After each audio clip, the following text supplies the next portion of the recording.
Good afternoon. Thank you for attending this presentation.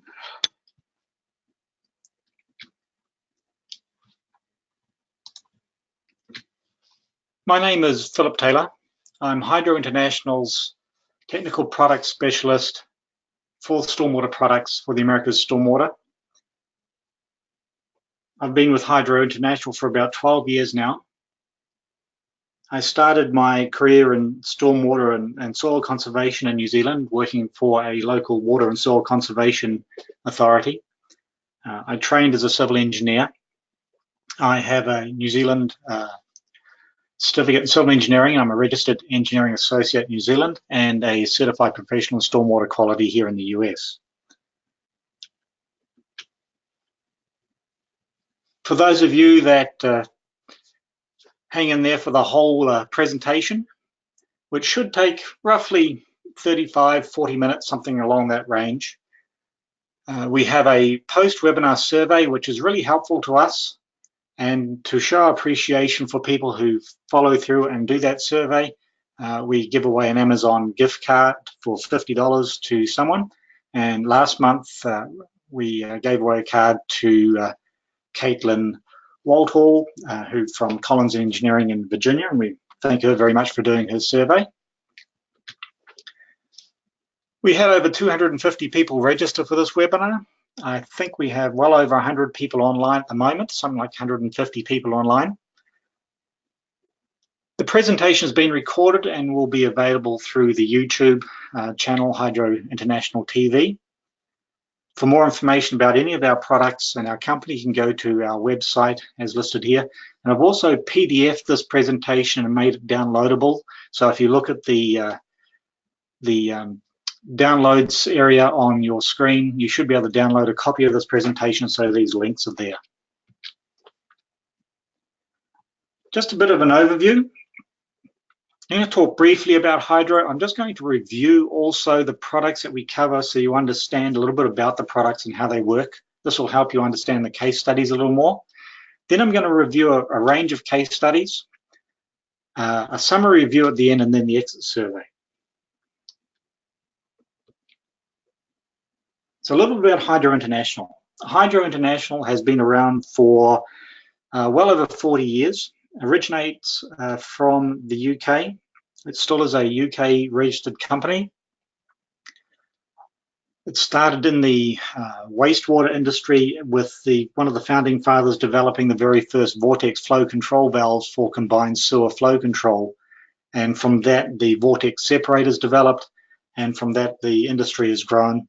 And Hydro continues to work within the industry and develop new products and new technologies. And to that end, we're actually very fortunate. We have a hydraulics lab. We actually have a couple, one in the US and one in the UK. And this allows us to do a lot of testing and prototyping and development of products and getting a really in-depth knowledge of how they work.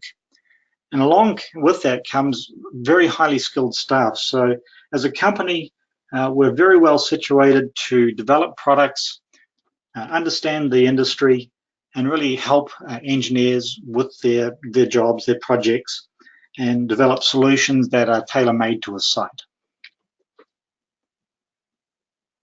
Now, Hydro's business areas include stormwater treatment, wastewater treatment, combined sewer screening and treatment, and industrial water treatment. We also do flood protection through flow control devices, and we also do hydrometry, monitoring and data analysis through a company called Hydrologics. And we do water engineering and resource management as well. So we're quite a broad-based company. And we really work all around the world.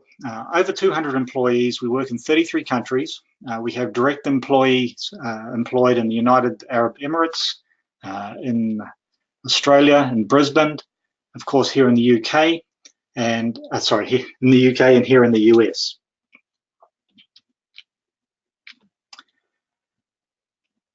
One thing that's important within this industry, especially here in the US, but in many areas, when we relate to stormwater, there is no national standard. There is no one place where you can go and verify anything. So in order to make sure that we're kept honest, that our research is kept honest. We do a lot of collaborative work. We get third-party verification. It's a big part of the business that we do, is that there is a lot of verification and cross-checking and peer review of our research and our technology. We want to make sure it works, that when we sell this equipment, the performance claims are correct and the performance of the equipment is really what it should be. And that's where this collaboration network really comes in handy. We also go out to various clearinghouses like New Jersey DEP, Washington DOE, and do testing through them for verification as well. As I said before, we do stormwater, wastewater, combined sewer. There are some similarities between these products and between these technologies, so that that helps us when we're developing unique solutions to sites. Sometimes we borrow from different parts of our business and translate that into other parts of the business for the best solution. Sorry, I've got some repeat here. Our approvals, currently within the stormwater range, we have quite a range of approvals, quite a vast network of approvals. This is one of the largest parts or costs of our business, is getting the approvals to sell the equipment around the world. And when it comes to stormwater treatment, it very much depends on what you're trying to do as to what the technology is appropriate for that treatment. And it can range from gross solids using screens to sort of coarse solids using hydrodynamic separators to finer solids. We might use a pond or an advanced vortex separator, down to the non-settable, the very fine solids and dissolved particulates, dissolved materials. We need filtration or chemical treatment. So the answer to the problem is never easy. For this presentation, we're going to cover about 3 products that are used within the case studies. One is the first defense. This is a internally bypassing swirl separator.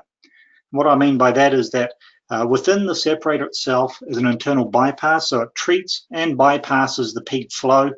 So you have a combination unit where it removes sediment, it removes some trash, maybe some oils, but also it has an internal bypass so peak flows can be handled, and it ranges in size from about 3 to 8 foot model.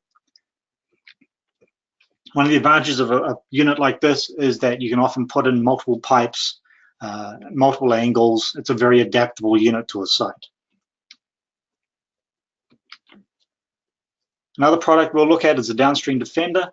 This is a similar product, except we've removed the internal bypass in this product, so there is no internal bypass. This has certain advantages. When you do that, you can create a unit that is very good at trapping floatables, oils, and trash, because there's no exit path for peak flows. So the water that comes into this unit must flow through a waterlocked system. It must go down, flow underneath a dip plate, flow up the inside of the dip plate, and then exit via the outlet pipe. When you have a system like that, you've effectively goosenecked the water flow and trapped all the floatable material upstream. And this makes this unit a very good oil trash removal device. And that's one of the advantages of having multiple units. You can get a unit that adapts to the site. When you have a unit like that with no internal bypass, it allows you to put them in places like this where you have backwater conditions, very high groundwater, tidal conditions, where you don't want to be able to, say, when you backwater something, you don't want to lift the water up over a bypass and then release all your trapped pollutants. And that's where a Downstream Defender type product works really well. This photo, I believe, was down in Florida. And the last product we'll cover in the case studies is the Up-Flo Filter. Filters are just what they say. They're filter systems. The water comes in, it builds up a head pressure, it passes through a filter media, it's collected in an outlet gallery at the top of the filter boxes, and then exits filtered water. So pretty much just a sand filter in a modular system. It's a little more than a sand filter. We use a mixed media that allows to target particulates, dissolved, and nutrient type material. So when I was preparing for this, I had to review a lot of case studies, and what I discovered really that when we look at our projects from around the world, we've done a lot of work over the years. And it's not just in the US, it's all over the world, in some places surprisingly. So I selected a few case studies, and rather than look at them in great detail, because I know I've got a lot of people online and you may not be interested too much in the minutiae of how something was designed, rather than just look at the big picture and say, okay, what was the application, how was it applied, and what was the benefit type thing. I'm going to give that sort of view. I've selected a few case studies really from around the world that will give us a good kind of ideas look at things and what people are actually doing.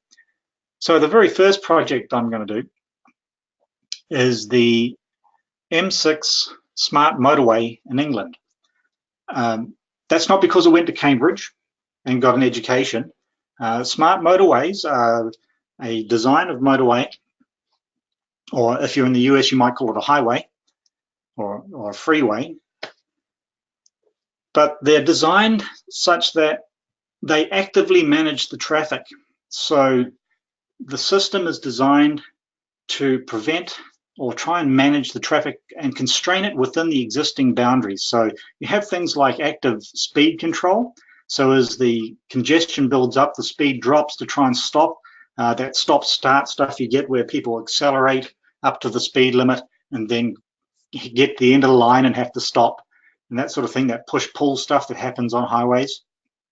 The use of hard shoulders for lanes, for traffic when traffic is on high volume, that sort of thing. And the whole concept is that there are benefits by this, that you don't have to go out there and take a whole lot of land and double up the land take, double up all the problems of all that impervious area to get the capacity. The capacity may exist within the existing boundaries. It just requires a smarter way of looking at the design of the road and how that road is actively managed. So from a stormwater point of view, that becomes a challenge, because if you're upgrading, say, hard shoulders or developing a smart motorway, you've got to stay within your boundaries. You can't move outside, especially when you're looking at developing an area where land may not be available. Going through a city, that sort of thing, land may not be available. So in this particular job, it was site constrained. The water quality units had to fit within a 10-foot verge on the side of the highway. When you're dealing with highways, you're dealing with other services as well, so it must minimize the footprint to minimize conflicts. And the purpose of this unit was, or these units, was to pre-treat, basically. The water's coming off the highway, it's pretty dirty, and then it's going into swales as the final infiltration treatment area. So they wanted to pre-treat the swales. Now, in order to do that, the order was placed for 37 First Defence units, 6-foot units, and 11 Downstream Defender units. Again, 6-foot units. And then the question becomes, why would you order 2 different types of the same size unit? And some of the answer falls in when you have different products like this, internally bypassed and non-internally bypassed or externally bypassed products, they actually suit different applications. And also that bypass, so if we look at the First Defence, the bypass really kind of puts a limit into how much water you can treat because it goes into bypass. So for a 6-foot First Defence, we're looking about 2.2 CFS of flow. Before it starts to bypass, you start to lose treatment capacity. When you take a 6-foot Downstream Defender, you've removed the bypass, which allows us to take the treatment flow up to about 4.3 CFS. The problem being, when you remove the bypass, you put in other constraints. You constrain the pipe size, you constrain the flows, you do other constraints on, so not one unit will suit all places, but by having the 2 units, you can maintain the smallest footprint, but maximize your treatment. So that was the reason behind that, and that was just a very brief, so that's a pre-treatment situation where we're trying to pre-treat. Now we're going to whip across a little bit of jump across Europe, Middle East, head over to the Persian Gulf, to Qatar, and the Abu Hamour project. Now this is an end-of-pipe application. Now this is typical of what we usually get, where especially, and this is a retrofit type situation where you have a highly developed urbanized area. Um, as you might understand, the Middle East is full of sand. It's also floating on oil, and it's highly developed and not a lot of green space. But the biggest problem is you've got dirt, grit, and hydrocarbons discharging into the Gulf of Arabia, the Persian Gulf, highly sensitive marine ecosystem, and just upstream of this, or just north of public beaches. So the job requirement came in, needed a high treatment capacity. It's a pump system. It's not a gravity-fed system. We need to remove hydrocarbons, sediment, and metal-bound materials. Now, if we just take a look at what this site looks like, when you look at this from the air, and you have to thank Google Maps for providing us with an amazing tool these days to look at projects. When I was doing this, I was pulling out old projects, and I was going to Google Maps and getting Google Earth and trying to find them from the air so I can take a look at them. And this was quite an amazing project. Project originates to the left there at Abu Hamour, and it follows the main. It's actually a similar project that we see in Chicago and Milwaukee. It's a tunneled stormwater project, picking up both surface water and groundwater. So the tunnel project, the stormwater tunnel, follows the F ring road along the bottom of the screen there to a treatment area, which is next to, this is actually where the location of the Downstream Defenders is the wastewater treatment plant. So they've put it near that. And the outfall goes just south of the airport. So the tunnel itself is 12 feet in diameter, 9.5 kilometers long, and it takes in ground and surface water, contaminated with oils, contaminated with sand and grit. And, you know, it's a big project and needs big answers. And typically when you get a retrofit like this, you really don't have a lot of options. Now, I've been involved in a number of projects in the US where it's typical for someone to come along and say, yeah, I want to treat about 130 to 150, maybe 200 CFS. And you go, yeah, that's a good idea, but really, how do you do it? And the practical solution is this one. What they did in the Middle East is that you need a large treatment system. This really looks like a wastewater treatment system, and we borrowed from our experience in wastewater treatment to do this. So what we have here is 10 downstream defenders, each of them hooked up side by side in a five row, basically 5 in each row, 2 rows, hooked up to a central inflow box. So the water's been pumped into that distribution inflow box and then distributed 50-50 to each side, each gallery of 5 downstream defenders for treatment. There are some really big advantages when you go above ground with this equipment and pump into it. It becomes a lot easier to maintain, and it becomes a lot easier to see what's going on. You get good treatment. You can do continuous draw off of sediment at the bottom, and you can do continuous draw off of hydrocarbons at the top. So this is quite an elegant solution to a large end of pipe problem. And I don't believe we have any systems like this in the US, but this would be one of the ideal situations to go for when treating large flows for stormwater. So jumping further north now, we go to North Russia. Now, this may surprise many people. Countries like this are actually dealing with stormwater. You would think that maybe that they're not too concerned about the environment, but really they are. And when we go to this area, we're well north here in northern Russia, the Murmansk, town of Murmansk, or the city of Murmansk, and it's basically an industrial site. And this is a treatment train situation. When you deal with a site like this, as we've got the call to say, can you help us out? We've got problems, we've got coal dust, and you can see in the aerial photographs there, this is a large materials handling port. That coal has been transferred between ships and the docks here, and there is a processing plant to the very north of the left-hand photo there. That's where the Downstream Defender was installed. But when you're dealing with things like coal dust, it's low density pollutant, it's in high concentration. There's no real, oh yeah, I've got an answer for that. This requires understanding the problem. And this is where our lab guys come in really handy. We send them off and they do some sampling and try and understand the composition of the water, its pollutants, and what's going on site. And really, when they did this, they concluded that a multi-stage process would be required. There was no one-step solution to this. Now, coal dust is pretty typical in the US as well. A lot of coal power stations. We have requests quite often to deal with coal dust from power stations, from stockpiles. And the solution in this case came down to a three-stage solution. Flocculation treatment, Downstream Defender for settling, and then the Up-Flo Filter for filtration. And you can see in the picture here, from the left to the right, the influent coming off the site was just black. High concentrations of coal dust mixed in with the stormwater. Now the floc treatment, that really hit it pretty well. And the thing about flocculants, they're targeted. You just can't go grab a flocculant material generally off a shelf and hope that it works. It has to be tested and targeted to the product. But it gave a pretty good result here. We then settled through the Downstream Defender, which gave a fairly clean effluent, and then through the Up-Flo Filter before discharge in the river, and with greater than 95% removal of coal dust. So overall, that's a pretty good result.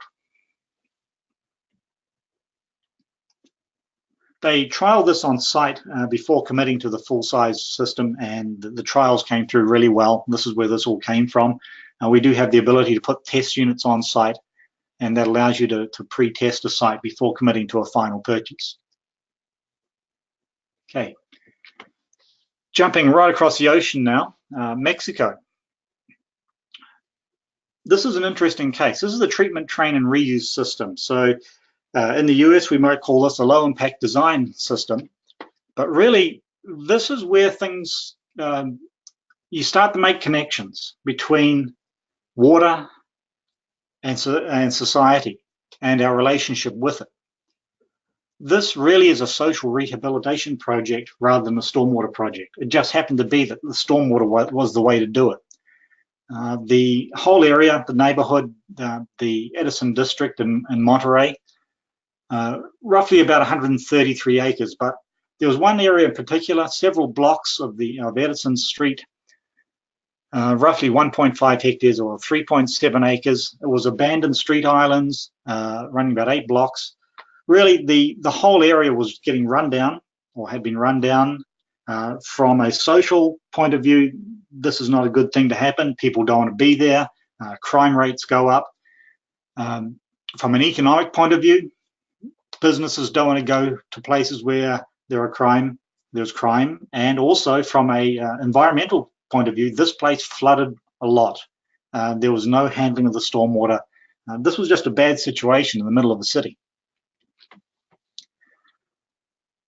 Fortunately, and this is where private funding came in, this was led by a national convenience store chain, OXXO. I'm not sure if that's pronounced differently in Spanish, but I just call it OXXO. They're a chain of national convenience stores. They're headquartered locally in the Edison district of Monterrey. They combined with the FEMSA Bottling Corporation, the local municipality, the local football club. And when you're dealing with international projects like this, in some countries, really, you've got to get the consulates involved. When you're importing or bringing in equipment from overseas for a project on a very local scale like this, the local consulate is often involved to help manage things and get things moving across the border. This was done through now I can't pronounce that last word very well, Pluviales. They're our representative in Mexico. They're a design engineering company, and working with the people involved here, they came up with a plan to put in this treatment train system and try and manage the stormwater and improve things and replant about 170 oak trees, redo the islands, improve the streetscape, and really give the place a complete refresh. So the initial treatment was the 8-foot Downstream Defender. That's your pre-treatment. Now there's a heavy pollutant load here. Typically, as you can understand from places like this, you get a lot of debris in the street, a lot of trash. You're going to need pre-treatment, a lot of oil coming off the road, a lot of sediment. So pre-treatment system, 8-foot Downstream Defender was installed. That then went into a storm block storage system. This is a buffer tank, really. It just handles the bulk of the stormwater. From that, it was fed into a filter system, and you can balance the size of the filter system against the buffer tank, because the filter system has to slow the water down. And then the filtered water came into a clean water tank, which then fed into a drip system for feeding the irrigation system. But it was more than just that. But here we take a look at the construction phase, the 8-foot Downstream Defender in the foreground there. In the back, in the midground, you see the foundation for the main storage tank. There's a structure to the top left there. That's the Up-Flo Filter, and the storage tank beyond that still under construction. Further along in the construction, we see the streetscape being returned, concrete seating put in place. Now this is a hot environment. You can see right in the foreground the circular outline. From that, you can see the Downstream Defender, the 2 lids for cleaning that. The storage tank is underneath the area there with the green poles. Those are fountains. And the finished product, you can see, is quite different from what you expect. They use LED lighting, fountains. This whole project created a brand new streetscape, a lot more environmentally friendly to the environment, socially friendly, and business friendly. This is where stormwater has enabled something to happen, because the problem was this area was just a flooded, neglected wasteland of urban development. So now jumping north to New York, Beach Road, Lake George. This is where our products have been used as a backup and fail-safe type system. This is a low-impact development. It really is pervious paving. So what we're looking at here is Beach Street, which runs along the beachfront there, along the bottom of the lake, and that is actually pervious asphalt. So what we're looking at there is a considerable amount of pervious surface, with the idea that they want to infiltrate the 5-inch 24-hour rainfall event.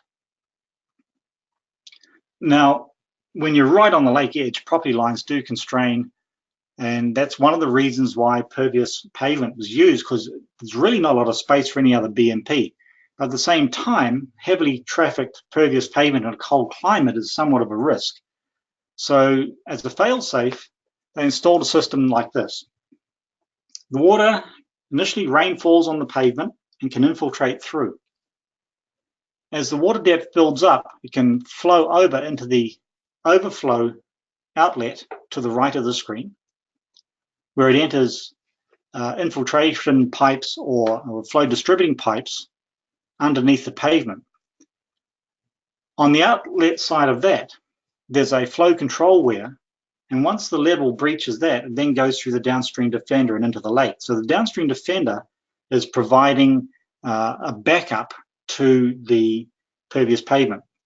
Now, if you get an oil spill, the Downstream Defender acts also as a fail-safe there, that you've got some time before the oil gets through the Downstream Defender, because it has quite a capacity to hold oil. And on that side of things, they actually upsized every piece of equipment that we supplied one size up to make sure that there was extra capacity in there to handle uncertainties.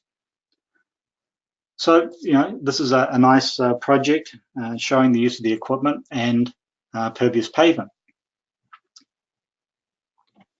Jumping a little bit east to Revere Beach in Massachusetts.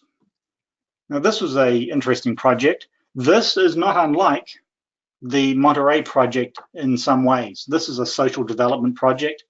I had to look this up a little bit. Not coming from America, as you might have guessed. I had to work out what America's first public beach was really all about, because for me, every beach is public beach, because coming from a system where the whole coastline is in public ownership, I tried to work out what a public beach was, and eventually I worked out that, okay, this is an entertainment district, concluding of the beach, shopping, a boardwalk, restaurants. So this was a large public area developed in the 1896 era. Now, over the years, it deteriorated, and by about 1978, this place was pretty much done and in pretty bad shape. And when you look at it from the air, the north end of the beach, which was under development, it's a barrier beach. Behind it is a large sensitive eco-wetland. So any development had to be very cognitive of the environmental impact it would have on the wetlands behind. We received an order for this one of 60 first defense units to be put along the beach to act as sand, grit, trash and oil traps, basically. They're inlets. So when we look at the beach, you see a lot of sand. There's underneath all this is infiltration galleries, so the stormwater is actually infiltrated into the underlying sands. So you want to keep your infiltration galleries clear of sand. So the inlets themselves are the treatment units. The first defense unit doesn't need a pipe coming into it. It can do this from the surface. And what really helps here is that we have a lot of testing available for products like this. When we look at our test data, the removal percentages for our normal flow rates, treatment flow rates, for very fine sand down to 50 micron through to coarse sands are very high.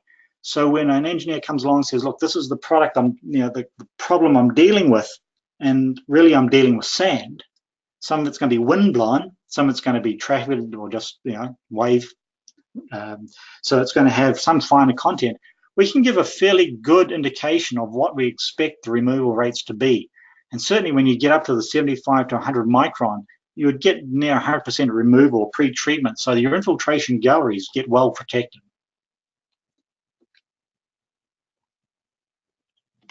All right, so now jumping north, we can't leave the Canadians out of this. And this actually brings in a situation where more current research has been done on ponds. Just recently, 2 reports have come out, one from Florida, one from Minnesota. And they've gone back and looked at these ponds that they've put in 20 years ago and thought, okay, we spent a lot of money on ponds, we put a lot of ponds in. What's the water quality like in the downstream receiving waters? And they've gone, well, it's not so good. So let's go back up and look at the ponds.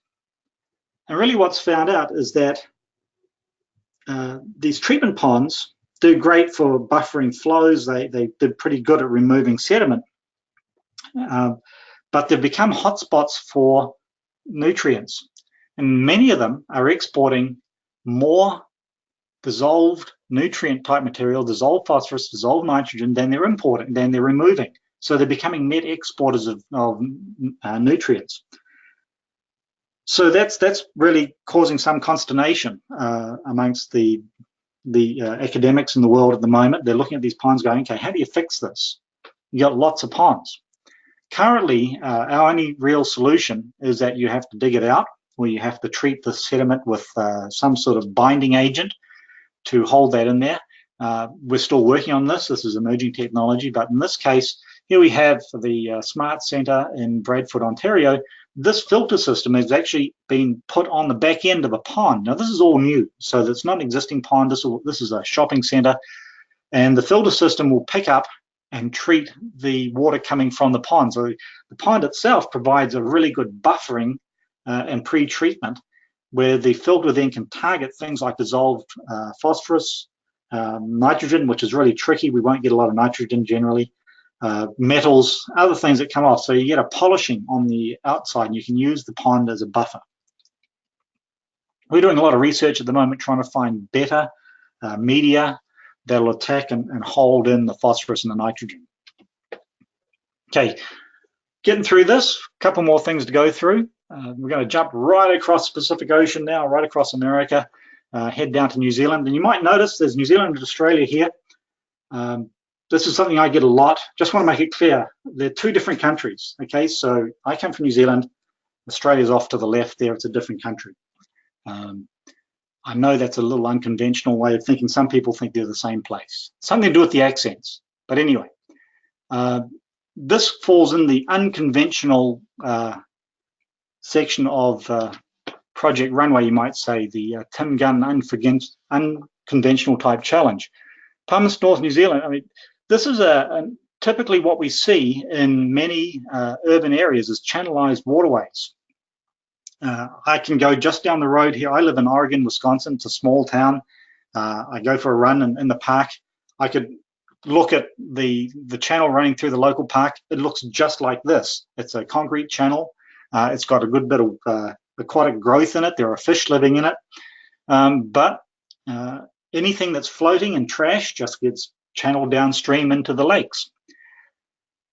So here they put a Downstream Defender in and a simple weir, and they just divert the water through the Downstream Defender, and it picks up all the trash. It's a really simple, elegant solution. When you look at a river and you look at the amount of trash, I do a lot of kayaking, and yeah, I see a lot of plastic trash floating down the rivers. This is a really simple way of dealing with a channelized situation where trash could be a problem. And then we jump across the Pacific again, back to Huntington Beach, California. This is a make it work type challenge. This is where the engineer said, yeah, I really want a Downstream Defender. I looked at all the test data. I looked at what's approved locally, and the Downstream Defender is the product I want. It's got the highest treatment flows. It's got the best data.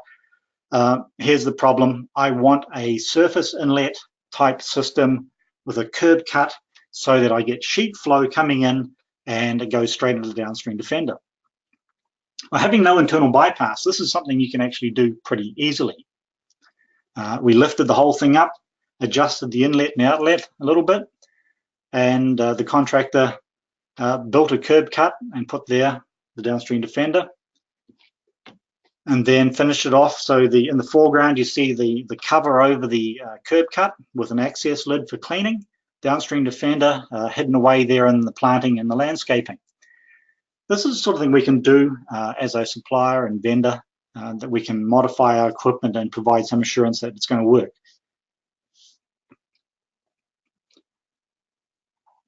I realize your time is valuable, so I don't want to go too long. I just want to say thank you very much and just summarize a little bit that in doing this, what I realized in looking at all these case studies, that even though it's stormwater, the economic impacts of what we do are important, and that often there is a greater reason around the stormwater, but it all comes down to the value of the water itself, the quality of the water, for social impact, the environmental impact, the economic impact of water. It really becomes apparent when you start reviewing all these case studies and look at what's driving those projects. And you realize that this is an important area to be working in. It's valuable and it'll make an impact for generations to come. So with that, I would like to thank you very much. There will be the PDHs, and please stick around and do the exit survey. Thank you very much for your time.